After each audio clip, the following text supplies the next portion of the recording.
Bonjour à tous et bienvenue Michel Chionni, qui est cofondateur et CEO de InPower. Merci beaucoup Michel d'avoir accepté mon invitation. Un gros merci à toi de m'inviter, c'est super gentil. Écoute Michel, on s'est rencontrés sur un panel lors du lancement de livre de Daniel Bollé, qui est coach en entrepreneuriat. Puis j'ai eu l'intuition d'aller te voir tout de suite après ton panel. Tu es un homme d'affaires en série. D'ailleurs, tu as travaillé dans plusieurs domaines en communication, technologie de l'information, puis en événementiel. Tu es aussi mentor. Tu es impliqué aussi dans plusieurs organismes, autant des entités là, techniques que des organismes philanthropiques. Donc, merci beaucoup pour ton implication. Ça me fait plaisir. Est-ce que tu pourrais nous parler de ton parcours? Parce qu'il y a beaucoup de gens qui ne te connaissent pas et qui gagneraient à te connaître, justement. C'est gentil. Ben, si on a 24 heures, il n'y a pas de problème, je vais commencer plus tôt. Écoute, j'ai été entrepreneur effectivement toute ma vie. J'ai travaillé 8 mois dans ma vie sur 45 ans pour quelqu'un d'autre. Dès mon âge de 15 ans, je me disais, alors moi, je ne travaillerai pas pour quelqu'un d'autre. Je ne sais pas pourquoi. C'était un genre de soif de liberté, mais pas les libertés avec un gros point, là. Tu sais, c'est la liberté de pouvoir choisir ce qu'on veut faire. Fait que j'ai commencé en sortant d'école d'un DEC en techno. J'ai fait ça en technologie. Et c'était avant le web, bien entendu. Ça va trahir mon âge, mais c'était les ordinateurs PC n'existaient même pas. Mais j'étais dans la création, dans tout. On avait développé des bornes interactives qui étaient les premières bornes interactives où il y avait des écrans, où le touchscreen, là, qu'on pouvait avoir de l'information, donc même avant l'Internet. J'aime beaucoup le côté créatif. J'ai fondé mon entreprise. En sortant de l'école, j'ai travaillé pour une entreprise. Je suis parti de là après 8 mois et j'ai fondé ma première entreprise qui développait donc ces bornes interactives-là que j'ai vendues 3 ans après à peu près pour partir une autre entreprise. Mais là, on commençait à toucher le web. Cofondé cette fois-ci. Ça a duré à peu près 5 ans jusqu'en 95. Et là, en 95, avec le web et tout, je suis parti de cette entreprise-là. Et là, mon gros envol, c'est ces produits-là avec Acme Multimédia. Et là, j'ai cofondé une entreprise qu'on était 2 personnes en 95. On était 160 en 2001, 5-6 ans après. J'étais très, très, très impliqué dans le domaine de l'interactif, la production multimédia et tout. Et ça a été vendu aussi, une entreprise que j'ai vendue. Et après ça, j'ai pris une pause. Et là, je suis allé dans mon dada perso, qui était de la production. J'adore produire. Moi, j'aime beaucoup prendre l'idée de quelqu'un et la produire, la faire, la réaliser. Je suis un artiste manqué, finalement. Je suis très artiste, mais j'adore prendre ton idée. Puis quelqu'un qui me dit, ça se fait pas parce que ça s'est jamais fait. Oh my God, c'est le plus beau challenge que tu peux me donner. Je vais le faire. Fait que là, j'ai donc pendant 4 ans à peu près, j'ai fait beaucoup de production, du cinéma. C'était ça mon dada, faire du cinéma. Pour m'apercevoir, par exemple, je savais un peu d'avance qu'au Québec, faire du cinéma, c'est compliqué, tu fais pas d'argent. Tu vis pas vraiment avec ça, à part quelques exceptions, on s'entend. Et j'étais toujours, par exemple, en arrière de la caméra. J'aime produire, j'aime pas être en avant-plan. Peut-être pour ça, quand je suis moins connu, effectivement, je suis toujours pas mal en arrière, mais j'ai beaucoup de success story en entreprise.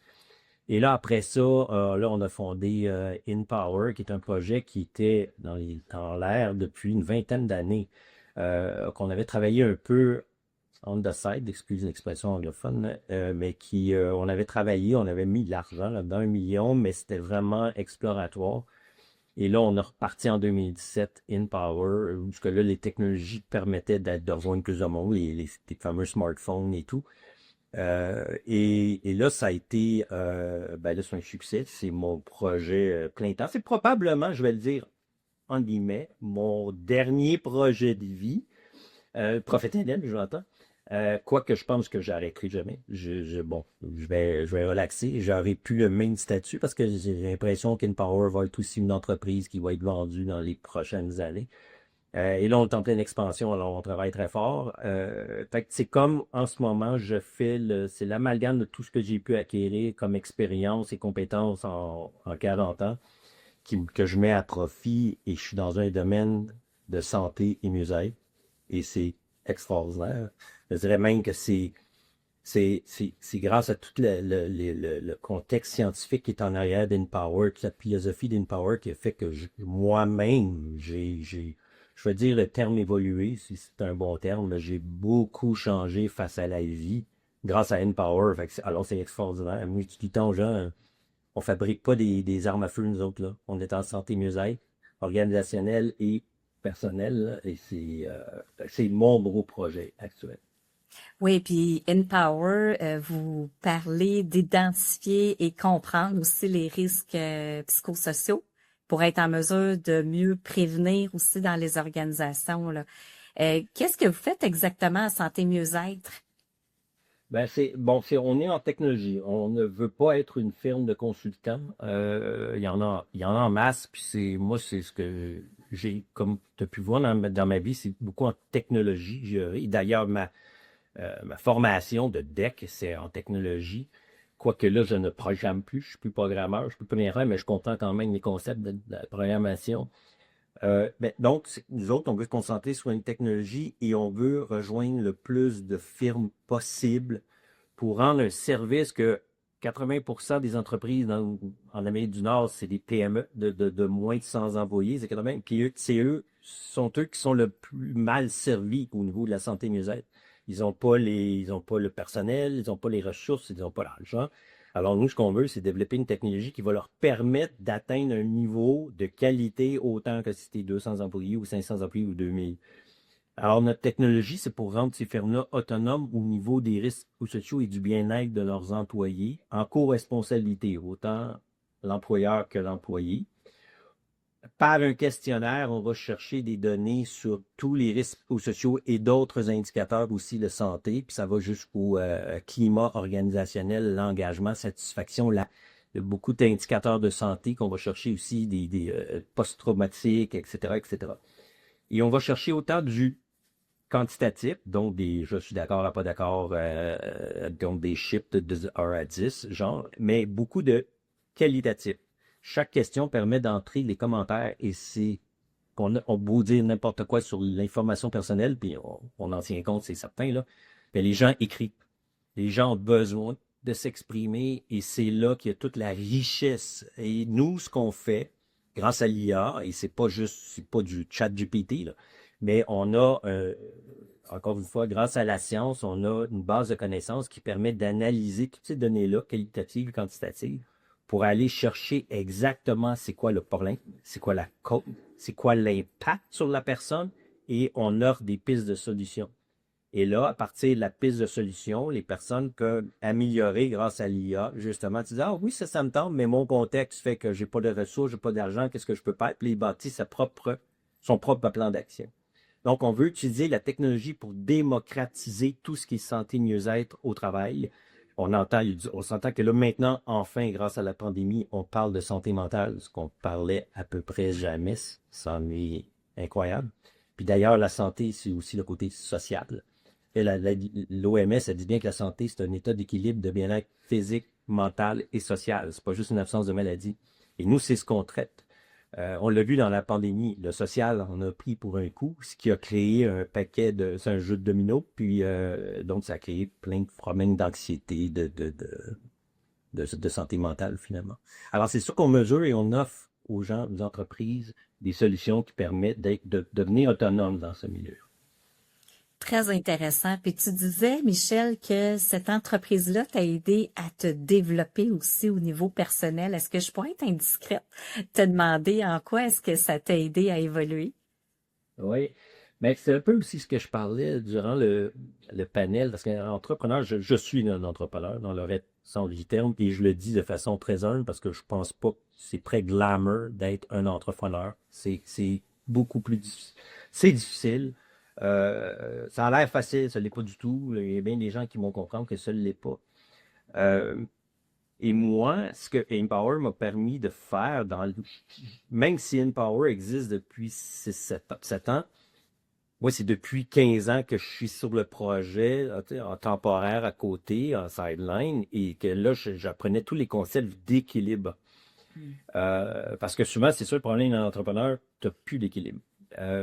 Puis l'équilibre, ça veut dire quoi? Et là, c'est une définition propre à chacun. Et moi, de facto, j'ai toujours été... moi, je suis agnostique dans la vie. C'est le bon terme que je peux utiliser. Pas de religion, je suis pas athée, je crois qu'il y a quelque chose, une puissance quelconque dans l'univers, mais je sais pas c'est quoi. Tu sais, je peux pas dire que je crois aux extraterrestres, mais je me dis, ça se peut. Je crois pas à des univers parallèles, mais je me dis, ça se peut. Tu sais, j'aime l'idée de croire, pas croire, de penser que ça se peut. Est-ce que j'y crois?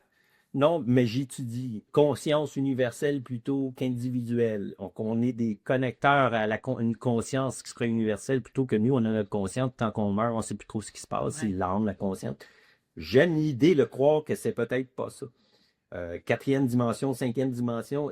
Et ça, ça ouvre quand, à mon avis, quand tu ouvres ton esprit comme ça, et quand tu es entrepreneur, ben, ça t'aide aussi à ouvrir ton esprit. Parce que le défaut de la qualité d'un entrepreneur qui dit j'ai une idée, je vais le faire, mais c'est dangereux. On en est né de ne plus écouter personne, de faire tout seul et de te tromper.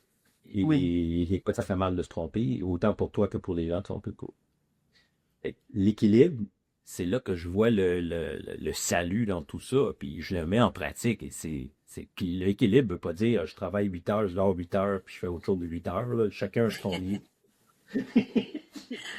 Oui. Un C'est entrepreneur, c'est tout sauf équilibré, là, habituellement, quand Oui, ben c'est ça. C'est le chaos dans l'équilibre ou c'est l'équilibre dans le ça. chaos. Qu'on s'entend. Moi, je parle souvent de chaos organisé. Oui. Parce que c'est vraiment, puis surtout, on le voit nous autres depuis 1 an, parce que là, on est en expansion.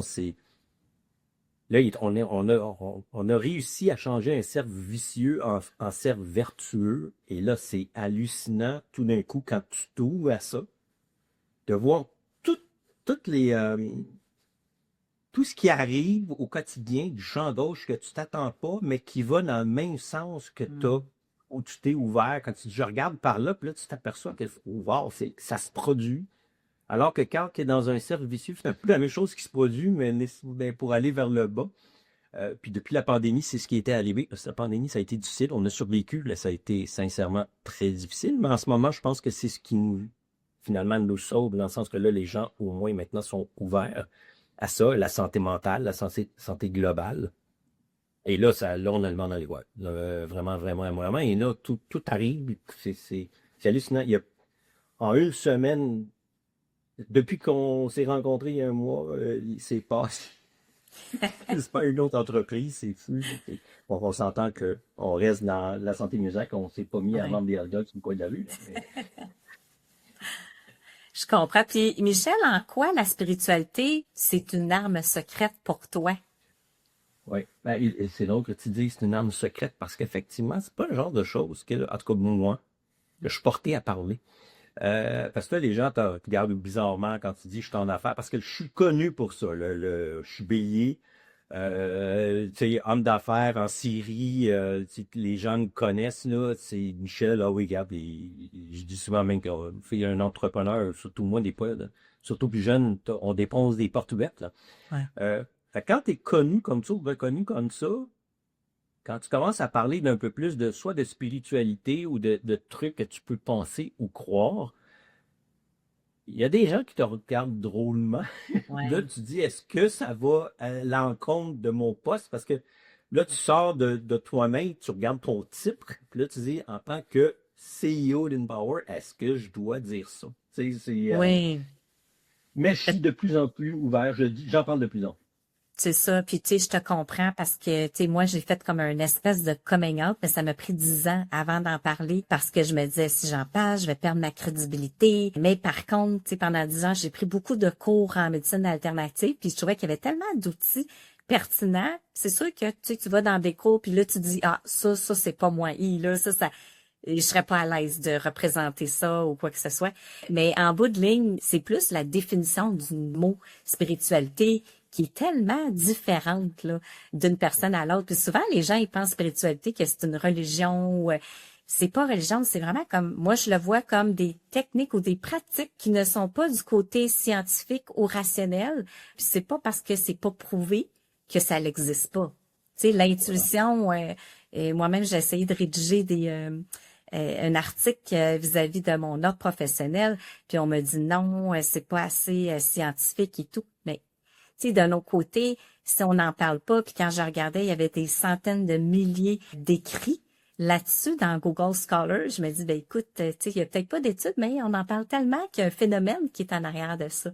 Toi, qu'est-ce qui t'a amené à être un petit peu plus ouvert? Parce que, tu sais, tu es un gars très traditionnel, ce que je connais de toi, un businessman, un bélier, puis moi aussi, je suis bélier, fait que je comprends, on fonce la tête baissée, on aime toute la science aussi, les neurosciences. Qu'est-ce qui t'a amené à être un peu plus ouvert? Je suis quelqu'un de curieux. Comme je mentionnais un peu plus tôt, j'aime être ouvert. À mon avis, quand tu es ouvert, premièrement d'esprit, je parle, ça t'ouvre plein de possibilités. Le monde des possibles est sur l'ouverture, la créativité.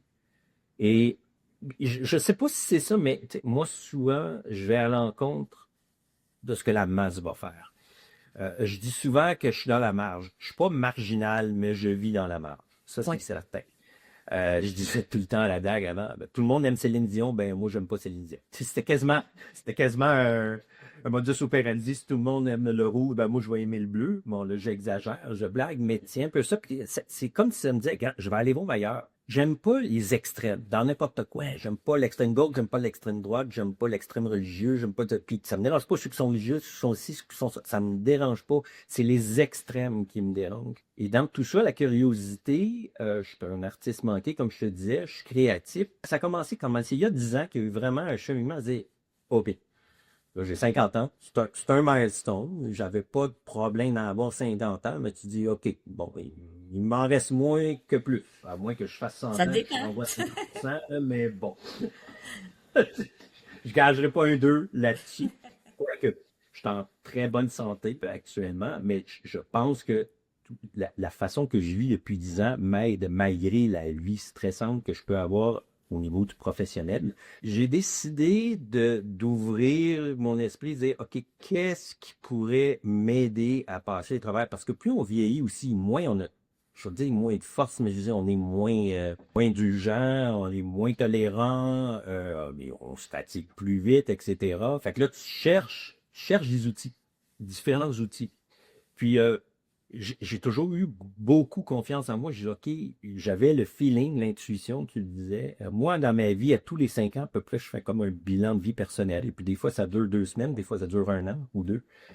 C'est vraiment. Puis là, c'est pas je m'en vais dans le bois pendant 2 ans, c'est pas ça, mais je me mets dans une posture que, OK, qu'est-ce que j'ai fait, qu'est-ce que je fais, où est-ce que je m'en vais? Ça, j'ai fait ça pas mal toute ma vie, mais quand j'ai eu 50 ans, j'ai dit, oh, on va essayer d'aller plus profond. J'ai regardé ce qui se passait, j'étais un peu comme toi, médecine alternative, ça, j'y crois beaucoup. La médecine traditionnelle, j'ai eu beaucoup de difficultés avec ça, surtout avec le système de maladie qu'on a et non le système de santé. J'appelle ça plus, on traite la maladie, on traite pas la santé.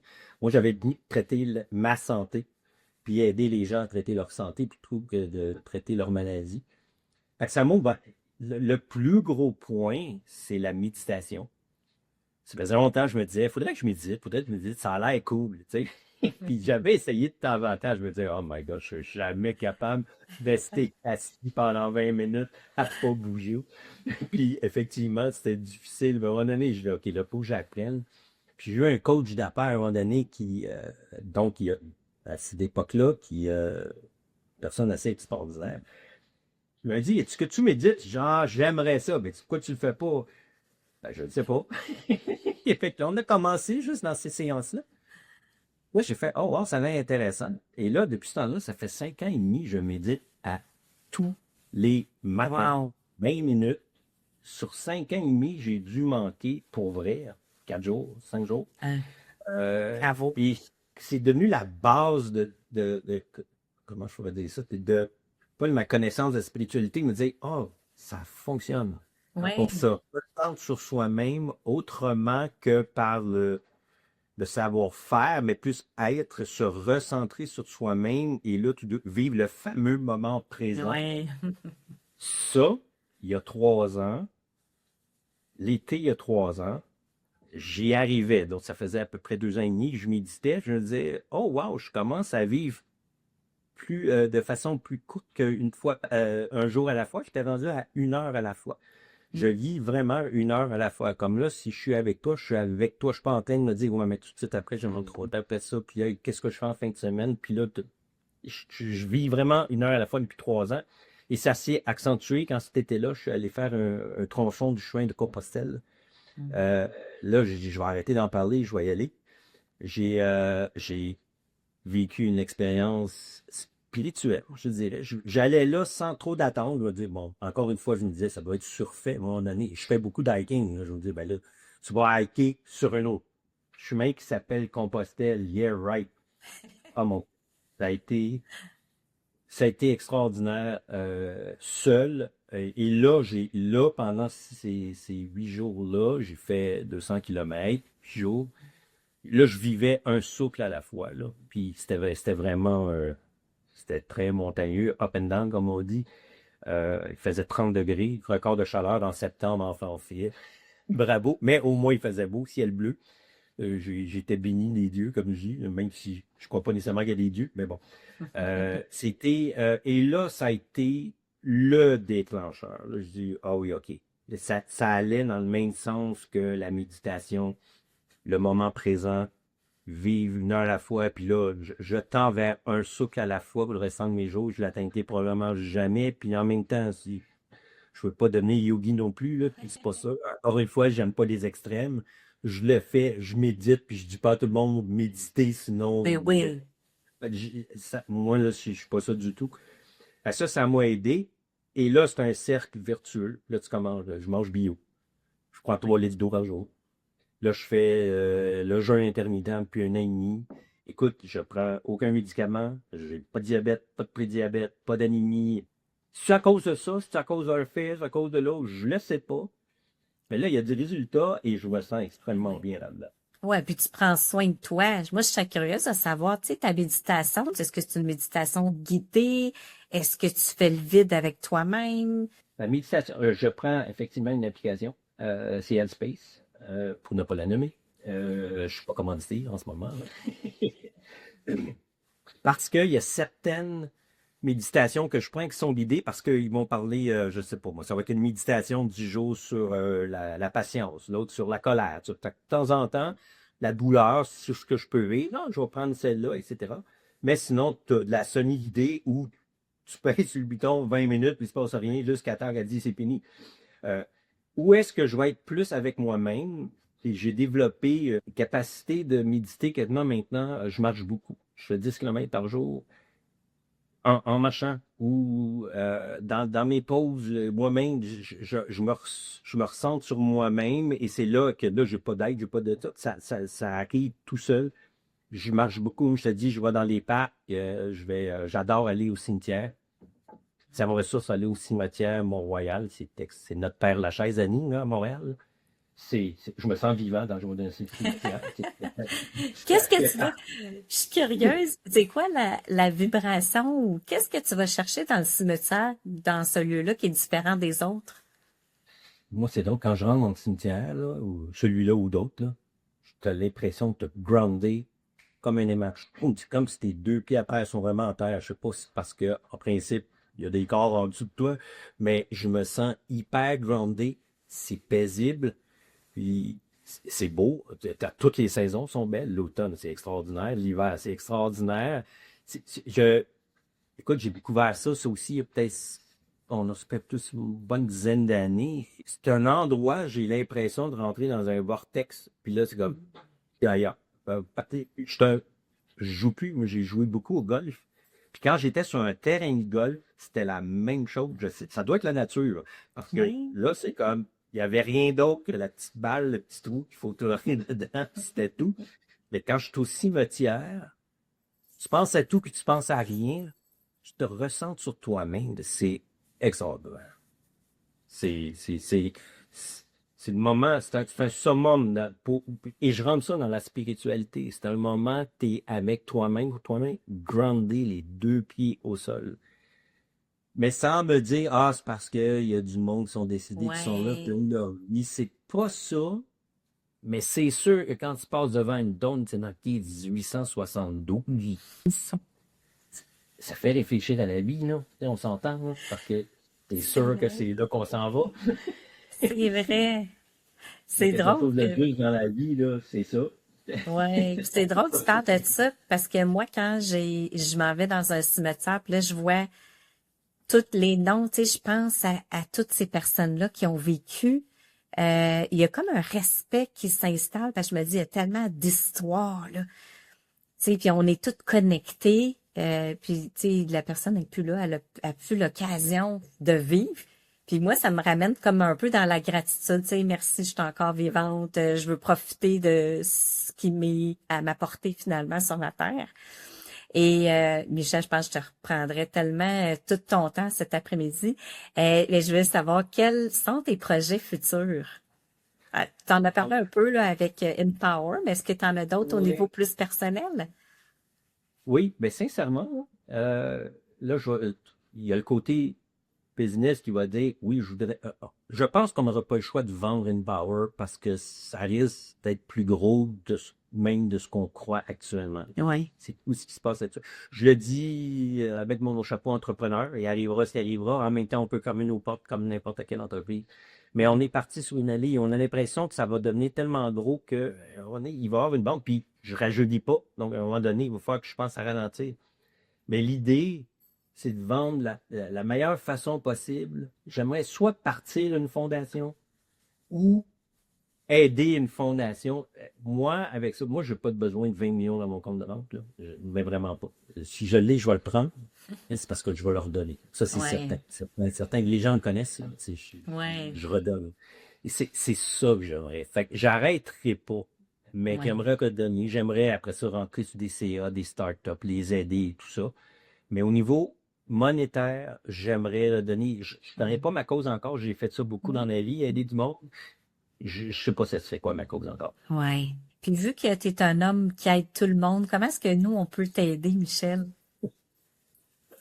Juste juste de jaser, c'est super le fun. Des gens que j'aime Ouais. rencontrer, du monde comme toi, justement, des gens qui sont ouverts, des gens qui ouvrent d'autres portes, d'autres horizons. Ça fait juste du bien. Ça sort de notre univers très cartésien d'entrepreneur où ce que là, il y a des fichiers Excel, puis il y a des là, net pitch venture capital demain matin. Je peux me faire un chèque de 2 millions pour le site qu'on cherche, là, mais ça, je pense c'est pas que c'est là pour ça.